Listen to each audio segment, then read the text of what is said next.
Life is full of work and stress. Parenting can be a mess. Being a woman is hard enough without adding on that extra stuff. We'll cover topics of every kind. Helpful resources we will find. We'll even drink a bottle of wine. Join us. It will be a real good time.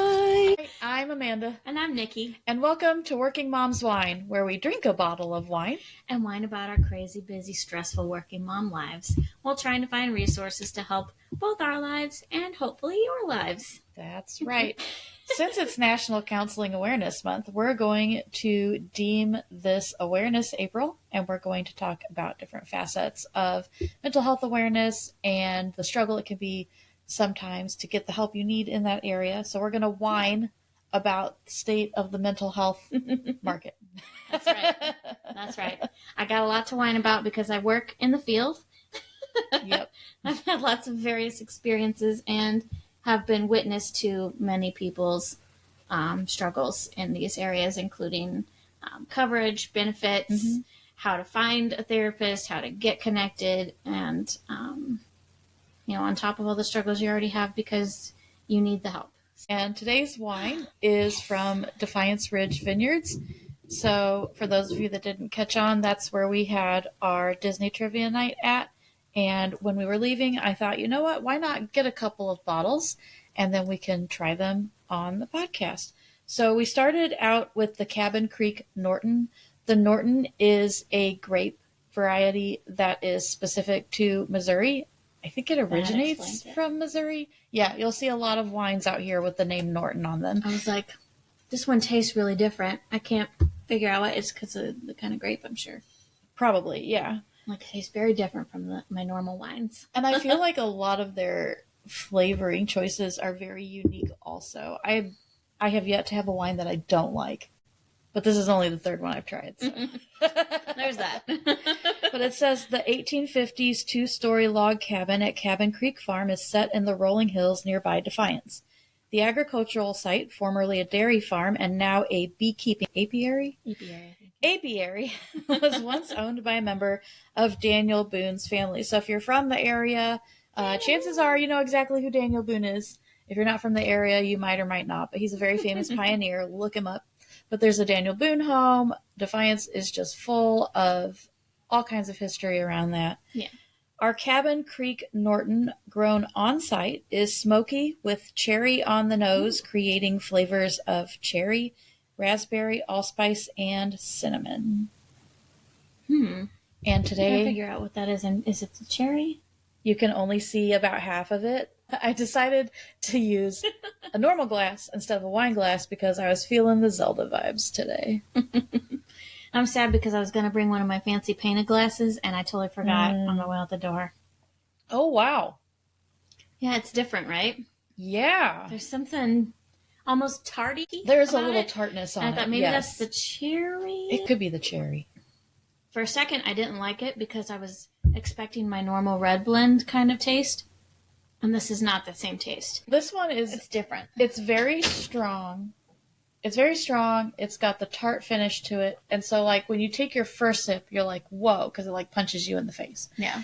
But then you drink a little more, and you're like, okay. I could see, like, where this would be one where you would primarily want to drink it while you are eating something. Yeah. Like, some wines you can just sit there and drink them, and some wines you have to have with a meal. Kind of like... And this is showing how old I'm getting. But, like, I would watch adults have coffee with dessert and be like, what? Why? You don't need coffee right now. It's not serving its purpose of caffeinating you. And then, like, I got older. Exactly. And I was like, oh, this is really rich. And you take a sip of the coffee and you're like, ooh, this bitterness is really helping. Now I get it. Like, so I think this is one that, like, is better with a meal than by itself. But it is still good. Yeah, it's Don't tasty. get me wrong. It's just very different. Yeah. It's very strong. I keep going, I think I like it. No, I don't think I do. Well, I think I do.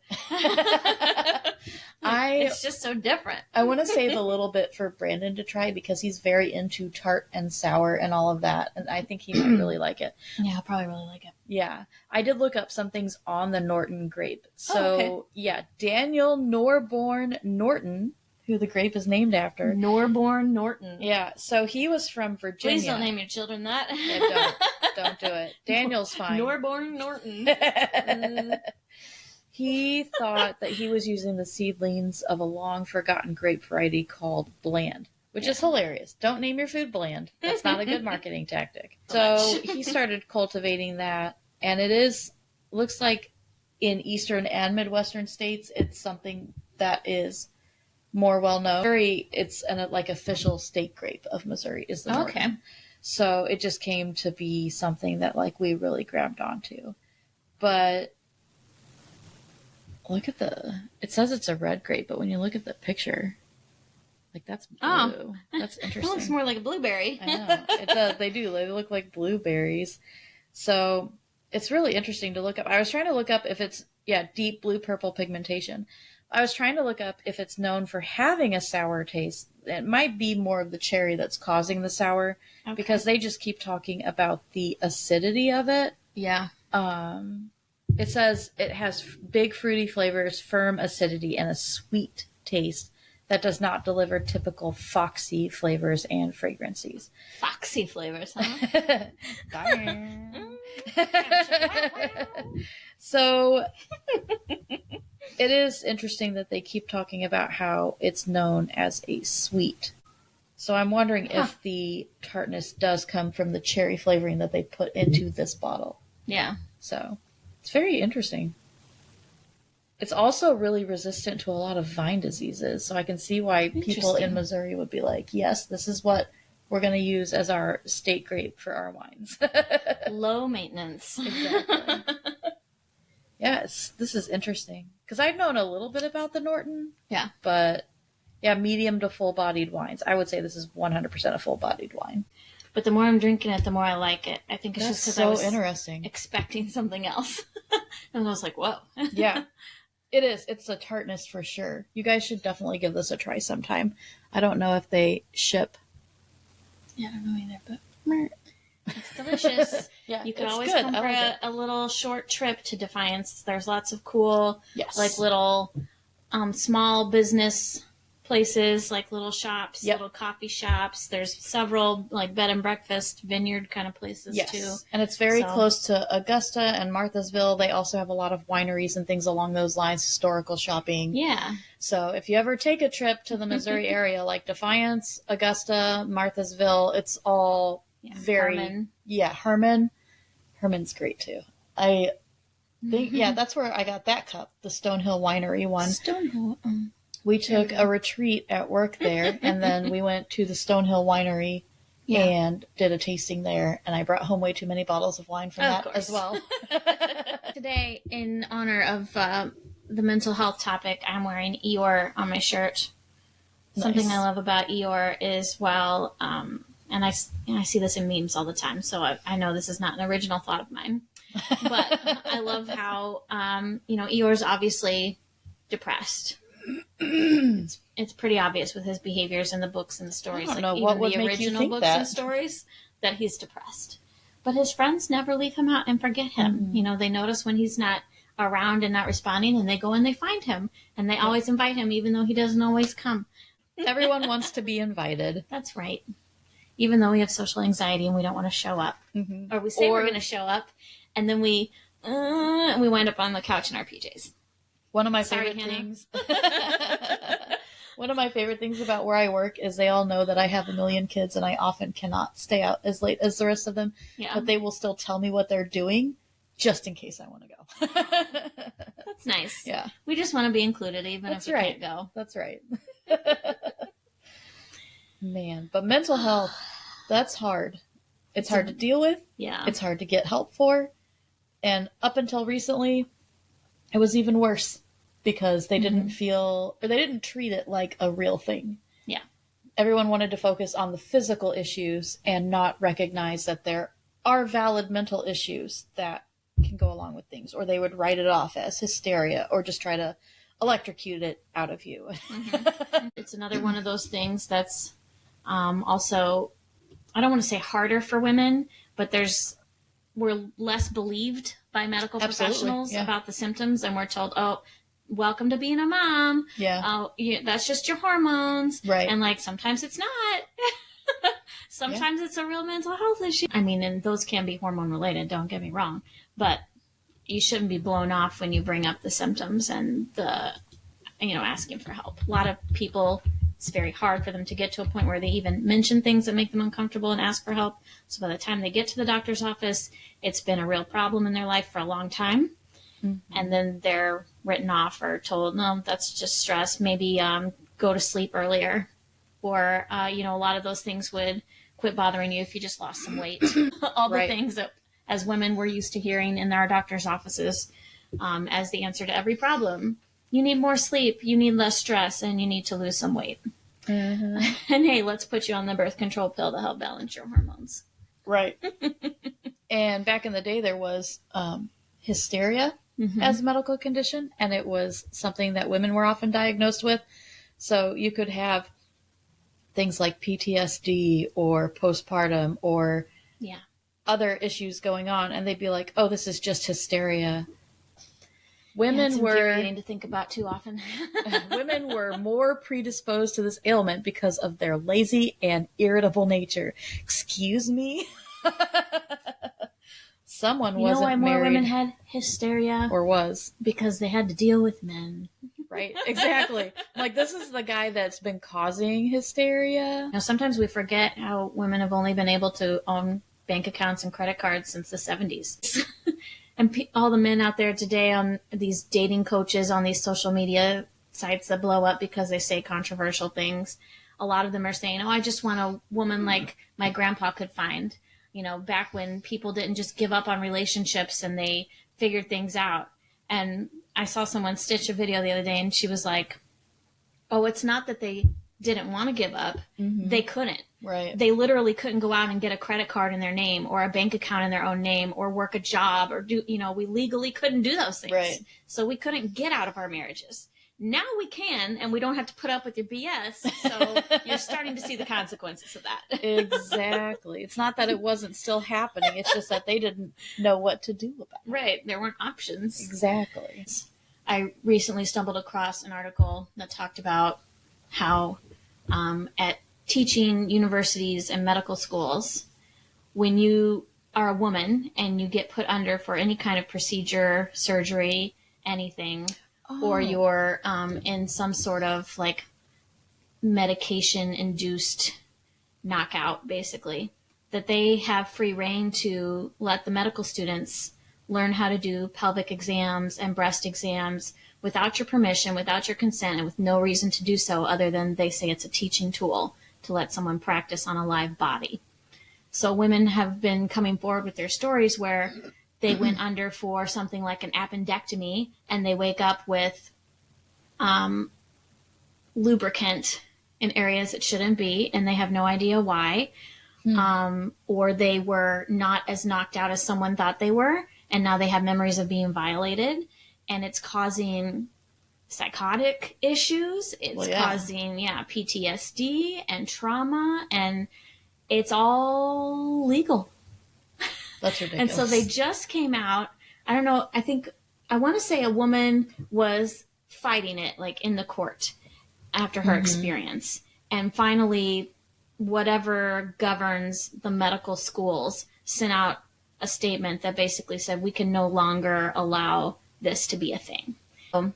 I was just floored. I had no idea. I'd never heard of that. I couldn't believe in today's times that that's considered okay and still existed. Like, what? Yeah, and I mean, if you really want to use it as a teaching tool, why at least not get the person's consent first? Right. They're going to go under for whatever surgery or procedure or whatever. Right. You could ask them, hi, you're at a teaching hospital, like they always did on Grey's Anatomy. Right, exactly. You're at a teaching hospital. Students are going to be taking care of your care. Here's your consent forms, and here's what's on all of them. And by the way, could we do this? You won't have to feel a thing. Right. And not everyone's going to say yes, but there are people that would. Like, I would be like, yeah, sure. Whatever. Some people are okay with it because they want doctors to learn on real live bodies. Right. Some people would even say, do it now while I'm awake. I don't care. Right. The fact that they're just violating people with no knowledge, no consent. I mean, that's like being raped. So right. Yeah. So let's not. Okay. let's stop doing that. That's icky. And for all the women who have been through that and now have mental health related issues, maybe some of these tips and tricks that I can share will be helpful. Yeah. We all need all the help we can get because we know it can be hard to access the care. It can be hard to afford the care. Yeah. So help us out, Nici. That's a hard one. So maybe I should start by explaining a little bit of my background. I am a licensed professional counselor in the state of Missouri. None of what I say here is medical advice because I am not your provider. I do not know your individual situation. Some of the things that I will talk about are kind of like blanket topics that might not be specific to you. But I do know how to connect you with people who can find that out. So, maybe we'll go over some of those kinds of things. But basically, I started out in a local hospital system where we did admissions and evaluations in the emergency room for people who were seeking inpatient mental health or substance use level of care. So maybe they needed to detox off a drug, or they were actively psychotic or suicidal or homicidal, and they needed to be monitored 24/7 for 1 to 3 days for risk management kind of stuff, and medication stabilization kind of stuff. So, as we know, when you are on mental health medications, your body gets used to metabolizing them and adjusts as you get older, as you get bigger or smaller with your weight, as your body adjusts to having enough of something and your natural body stops making more of it, then you got to up the medication. There's always lots of adjustments, and there are some medications that are just too dangerous to go on or come off of without being monitored medically because of side effects and things that can happen. So a lot of those are reasons why people get admitted. It's not just because you're crazy, but sometimes you need monitoring for medical reasons and for safety to self and others. So I did admissions for that for a good 5 years while I was finishing up my master's degree. And to be a counselor in Missouri, you have to, after you get your master's degree, pass a national exam and then be supervised by a licensed therapist for 2 to 3 years while you do so many hours before you can actually be a full-fledged therapist yourself. So I worked in the hospitals while I did that, and a little bit in a private practice on the side so that I could get some therapy experience. And then I moved on to admissions department for a children's residential facility, which is more long-term inpatient kind of care. And I say long-term very loosely because long-term in the insurance world is considered more than 3 to 5 days. Oh my God. So 3 to 5 days is like inpatient crisis stabilization. And then residential is like maybe you need a week or 2 or a month, something like that. Sometimes for kids it's longer. But typically, if covered by commercial insurance, it's not going to be the months and months that the residential facility tells you that they'll probably keep you when you get admitted. They want to get you in and out. Well, the residential facility wants you to stay. Right, the insurance. The insurance wants you to be operating at the safest, lowest level of care that you can. So the second that you don't need 24/7 monitoring, they're like, you need to be in an outpatient day program and learning how to function in your own community environment, which there is some truth to that for very many people. But I think there's also some situations where people could benefit from staying longer and don't get to right now because of the way things work. It just would be nice if the motivation wasn't we want to exactly. We want to get you on your own 2 feet and not we want to get to the bottom dollar line here. Yeah. And there's a lot of talk that is the motivation. We want you to be functional in your community and your society. And, to be doing that, sometimes we have to tell providers they don't really need to be at this level of care anymore because the provider might be holding on to them trying to make money too. That's fair. It's a double-sided coin or whatever, double-edged sword, whatever you want to say. Nobody's fully in the right, and both sides could use a lot of revamping, to say it nicely. Yeah. But it's definitely a struggle, and it is hard to get things approved and authorized for as long as they need sometimes. And it gets better and better. They come up with processes to try to avoid people getting sent home before they should be and that kind of stuff. But it also becomes more and more complicated because of that. Yay. So, yeah. So after I worked at the kids' residential facility, I then started working for what's called the Dark Side, which is an insurance company. Several reasons why I did that. First of all, they pay way, way, way, way better. Way better. Like, it's not even close what you can get paid working as an LPC at an insurance company versus what you can make at a clinic, at a small group practice. I would say the more time goes on, the more untrue that becomes, because now a lot of therapists are just charging their full rate and not going through insurance anymore because it's so complicated and so painful. Yep. And when you do that, you can make as much as someone who works at an insurance company and does what I do. And that's becoming more and more prevalent, which I think is great for therapists, that they're valuing their time and, monetizing what they do because it is their living. Yeah. But it's also a double-edged sword again, because then people are paying all this money for their medical insurance, and it's hard to find a therapist that will use your benefits because we don't get paid enough when we do. Yep, that's exactly why we had to stop.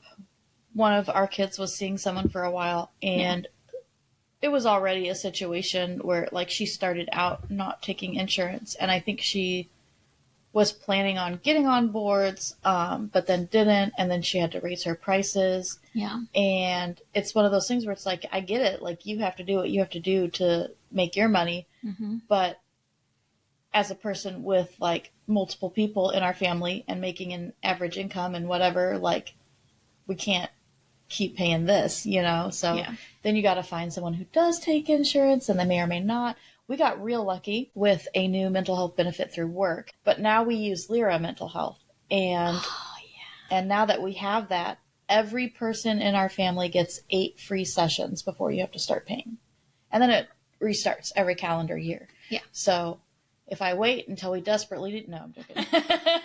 Well, and a little piece on that too, you're talking about an employee assistance program, and sometimes that is per issue per year.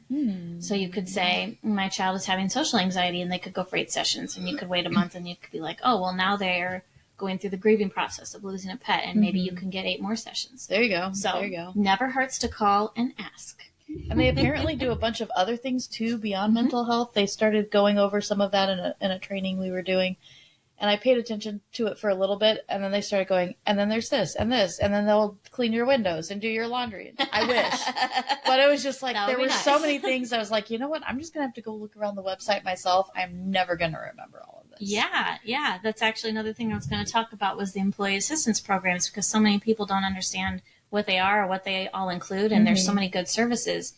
An employee assistance program offered by your employer, usually you can get the information through your HR department. But they do so many cool things: financial counseling, legal, free counseling, like therapy sessions. There's discounts, that kind of stuff. There's all kinds of things. But when I got divorced, I used the employee assistance program to find a lawyer, and I got a free consultation up front. They've got legal. And then 25% off his hourly rate after that. Yeah. So check it out. Ask. It's crazy. Crazy. And there are some employers, an employee assistance program is like a buy-up thing they do. It's a benefit they purchase from a company that offers different things. And I have seen in my line of work some that have really good employee assistance programs. Like, I work with one account where they get 20 free sessions a year through their EAP with a therapist. Per person? Yeah. Jeez. Yeah. It's a lot. That'll cover the whole year if you spread it out, right? Right. A lot of them are like 3 or 10. Yeah. Check out those benefits. See if you got any. Yep. And a lot of times, if just your partner has them, it's for them and the entire family. So, yeah. Check that out and see. Maybe you have one for yourself and for your spouse. So maybe you can get some counseling sessions on yours and then go over to his and use his. You'll probably have to switch therapists along the way.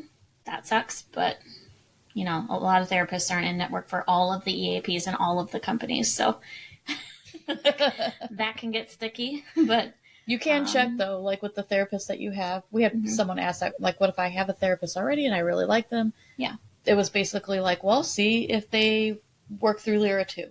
Yeah. And then if they do, cool. And if they don't, well. And if you are a therapist, places like Lyra and Spring Health and stuff like that, they're great ways to supplement your current private practice. If you have time slots that are open that you're trying to fill, Mm-hmm. join in an EAP. While you get paid less per hour as a therapist, a lot of times it's a good way to fill in gaps in your schedule as you like transition from losing a client to gaining a new one, you know. But yeah, it's a great way all around for everyone, typically, to get mental health services and other services. A lot of times there's things like financial counseling too. So if you're not sure about you know, your retirement, your savings, or some big financial decision you're going to make, maybe you want to talk to an expert. Sometimes you'll get a free consultation. So never hurts to check it out. Yeah, absolutely. If you're, you know, also looking for cheap to free therapy because you don't have good insurance benefits or you don't have insurance at all, you're underinsured, you're uninsured, there are some options out there too. Always check the local, you know, county clinics. While it's not everyone's first choice all the time because they're usually really busy and have long wait lists and things like that, it's better than nothing. And it never hurts when you're starting your search to get on the wait list every time. Every time, just get on the wait list, because by the time you do all the other work, it might come back around. There you go. I'm even working with someone who's having trouble finding a therapist because their child is so young, and a lot of people don't treat children that young. And there was one person that said, we have a wait list. I said, get your name on it. Even if they say it's 5 years, get your name on it, because you never know. You never know. Right. But there's this great website called findhelp.org. And not only does it connect you with the local community resources and programs that are out there, it breaks it into tabs and topics, so it's easy to find what you're looking for. Maybe you need help about local food pantries, or help with your utilities, or help finding a support group, or a mental health therapist, or housing, you know, all the resources. All you do is type in your zip code, and then you can use filters to choose, oh, this is for a teenager, or this is an adult, or this is about mental health, or this is about a senior, you know, whatever applies to you. And it filters them out. And then each program they list, they give the phone number, the address, the website, who they serve, what the cost is. And unlike other resources like this, they actually employ people to go and update it regularly to make sure that the information is still true and fresh and the program is open, and they keep it updated. It will tell you on the list, this program is not accepting people right now, which is just, it saves you so much time and effort. And you can send referrals to people email. So if you see a program you think, oh, my best friend would really benefit from that, you can put their email in there and send it to them, and they get the info. You should remind me to put this in the description. Yeah. It's a great resource. And I will tell you, my current job, I'm a behavioral health case manager. So I help connect people with their in-network providers, their benefits information, and their local resources. And I use that website every single day to help connect people to support groups, local resources, you know, all that kind of stuff. So the people whose job it is to find that stuff for you, use that website. So go use that website. Yeah. Go do it. And it's free. You don't have to sign up for anything, nothing. But it's a beautiful thing. And it also talks about, like, you know, if you need medical insurance benefits or you don't have any, like, you can look up everything on there. Everything. That's good. Yeah. Now that I brought up EAPs much sooner than I was supposed to accidentally. My current job at a major medical health insurance company is with their behavioral health side of things, and I do case management, which is helping members to understand what their coverage and benefits are, how to connect to an in-network provider. I help do provider searches for them, so a lot of times you're calling around, you're not reaching anybody, you're leaving lots of voicemails, nobody's calling you back. I kind of do that legwork up front for, you know, certain accounts who have purchased the ability to have somebody do that for them, basically. It's a buy-it program that employers choose to or not participate in when they pick their health insurance benefits for their employees. Yeah, a lot of employers offer things like that, so don't be afraid to ask. You can go to your HR and say, I'm having the worst time finding a provider for this need. Is there a program out there to help me with this? And they can let you know if you have a benefit like that. You can also call the number on the back of your insurance card that says for members, and you can let them know what your struggle is. And if they have a program like this that you're eligible for, they will send you to someone like me. So yeah, I just help people connect with those things and understand, you know, what it's going to cost them and that sort of thing. When you are working for the insurance company, there's lots of different roles that are all kind of huddled under the same title. It's like I'm a behavioral health care advocate, but that can mean someone who answers the phone when a member calls, someone who answers when a provider calls, someone who does authorizations and reviews, someone who does that just for a certain level of care, someone who does case management, someone who works with people on the autism spectrum, like finding ABA providers and things like that. So there's lots of different roles. If you are a therapist and you're looking for a good paying job, lots of different roles and teams you can work for. So make sure when you're in the interview process and they have a vague title like that, that you figure out exactly what it is that you'll be doing, because they're very different roles. You know, I talk to members all the time and help them in a coaching kind of way. Whereas another role with the same title as me does a lot of reviews with facilities and authorizations and denials and things like that. So, you know, different spokes for different folks, different roles to fit different personalities for sure. I've worked a little bit in, several different teams, and had ones that I loved and ones that I hated. So, you know, if you're a licensed therapist out there and you're looking for a job like that, keep that in mind, because you might move from team to team and find like for a year that you don't like it, but then the next year you get moved and you're like, wow, I really like this better. Yeah. So we are going to talk a little bit more next time about insurance and benefits and things like that. So tune in for that. And by next time, we definitely don't mean within the next 5 minutes. No. You will not see us sitting in the same chairs and the same shirts. We should start, I was going to say, we should start planning wardrobe changes so like they have no idea that we double up on these all the time, because I didn't just talk about it. You know? For ending this one, I thought it might be fun to talk a little bit about how Easter went. Okay. For both of us. Did you do anything beyond just our side? A little bit. So Ari and I dye Easter eggs, and the Easter bunny hid them, and she found them. We had Easter baskets that morning, and then we came over to the family thing and did that. Okay. So, for the first time in a very long time, the Easter bunny made me a basket. Target has, again, They must have known that you work in the mental health field and needed a treat. Not wrong. Target again made these beautiful Disney Easter Squishmallows, and the Easter bunny just knew that I had to have them. So I got 2 Squishmallows and a cookies and cream bunny. Nice. And some Reese's Easter eggs. I came home late at night, Friday or Saturday night last week, and there was something glowing on my desk. Oh. My husband made me a little Aww. thing, and these eggs light up. Hold on, I'm gonna find the button. I started to say, why was it glowing? We need evidence. This is why you shouldn't just listen to the podcast. You should watch it on YouTube. If you're on Spotify, I you can totally watch just it on hit the Spotify microphone. too. Yeah. Oh, can't? Yeah, you're right. It does have video. Ta-da! So the eggs light up, and what makes me really excited about this, and I know 100% this was unintended, is there's a possibility. So we had a Christmas, I'm not going to be able to unwrap it. We had a Christmas party, and we had an outer space theme. And so I got a light up tutu because I'm extra with everything. And I had lost It's more fun that way. the battery pack by the end of the night, and I went all over the venue looking for it, in the bathrooms even, all over looking for the battery pack. Apparently they're really easy. Like, I could just get like a portable phone charger and plug it in, and it'll be fine. But I thought, I wonder if this will work. I can unplug it from the Easter egg lights or work them into it or whatever. But I was impressed that he got me a basket at all. And then to find light up Easter eggs, who does that? But what's really cool. What Good I job, really Brandon. like, I know. So these are my number one go-to Easter candy. And I thought a few years ago that we were never going to see these again because of I don't know if you remember or you guys remember, but there was a whole thing with Cadbury and how we might not see it in the United States again because of some lawsuit with Hershey's or something. Yeah.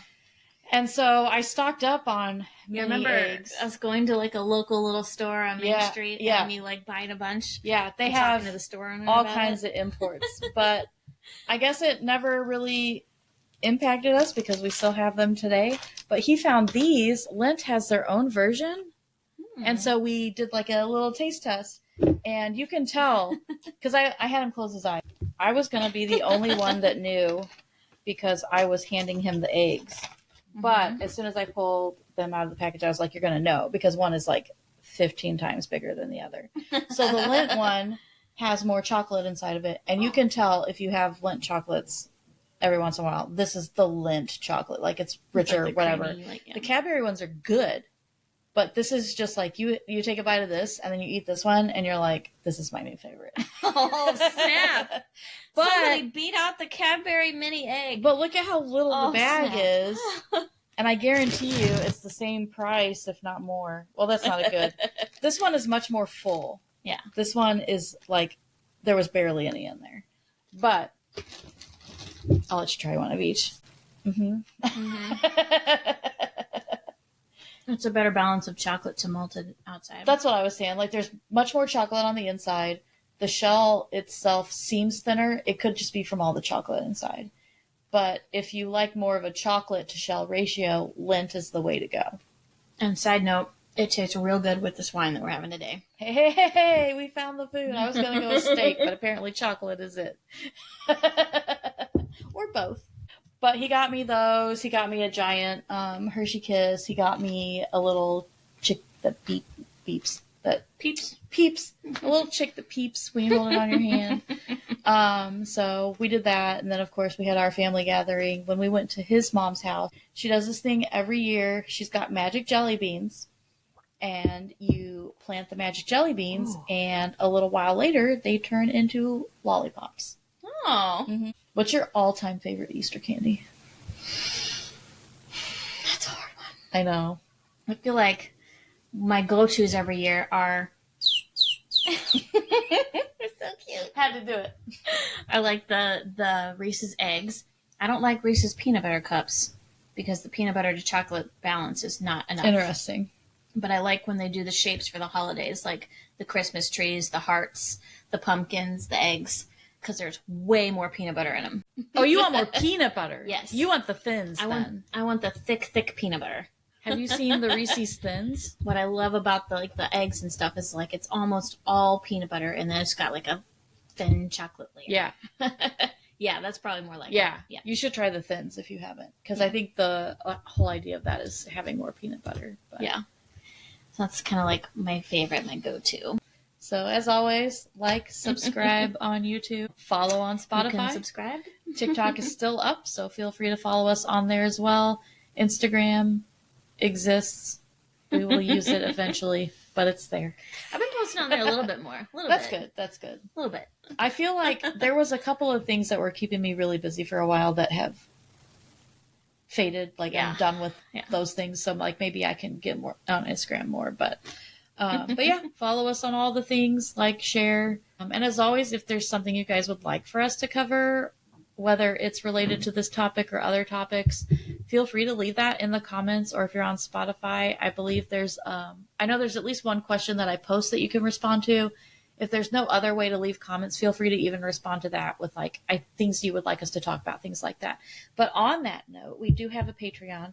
And if you feel like this is something you'd like to do, we do have a tier where you can pay to suggest a topic. Mm-hmm. I've been still trying to figure out the whole Patreon thing. It looks to me like things have to be recurring, but feel free to like subscribe to that, send us the topic, and then unsubscribe to it. And then that way it's not like a recurring charge. It's just the one-time charge, and then you get to suggest a topic. Yeah. You can also suggest bottles of wine the same way. I put a base cost on there. You just can't have the bottle of wine's price exceed that base cost, and then we'll buy the wine and try that wine. There's lots of really fun options on there, so feel free to go check that out. We do have a email. It's workingmomswine@gmail.com. So if you have any questions about anything, any of the tiers, any of that, feel free to email us there. We'll see you next week. Bye. Bye.